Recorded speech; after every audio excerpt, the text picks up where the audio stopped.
El presente del subjuntivo para módulo número 3. Una nota importante.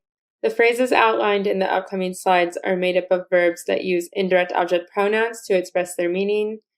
These verbs act similarly to the verb gustar. So, por ejemplo, me sorprende que los estudiantes no lean sus correos electrónicos. As a reminder, here are your indirect object pronouns that you might see throughout these slides and that you may need yourself. The table below illustrates verbs that you would use, followed by K, to create a sentence using the present subjunctive where you express taste, interest, and preference. Remember to include an indirect object pronoun and conjugate the verb, but keep in mind that preferir does not require an indirect object pronoun in this table.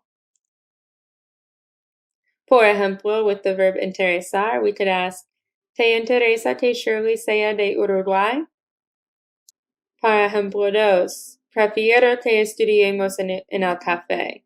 Remember, preferir does not require an indirect object pronoun. So simply, prefiero que estudiemos en el café.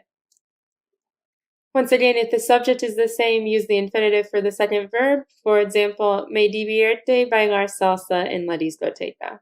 Here would not be an example of a use of subjunctive, but you can use the infinitive. We have another table here.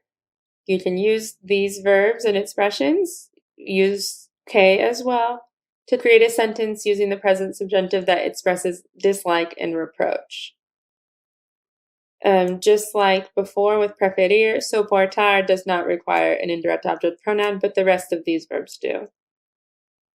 Por ejemplo, using preocupar, nos preocupa que llueva hoy. Número 2. No soporto que los niños sufran tanto.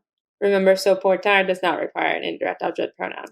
And just like we've seen before, an example of a sentence where the subject is the same and you would use the infinitive for the second verb, we have, a mi madre le entristece ver los mendigos en la calle.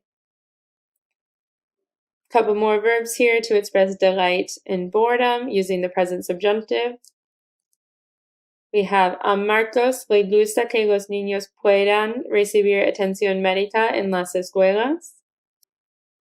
Número 2, tenemos, me aburre que mi familia no viva cerca de la playa. Remember, if the subject is the same, use the infinitive for the second verb. Entonces, ejemplo 3, no me aburre estudiar español.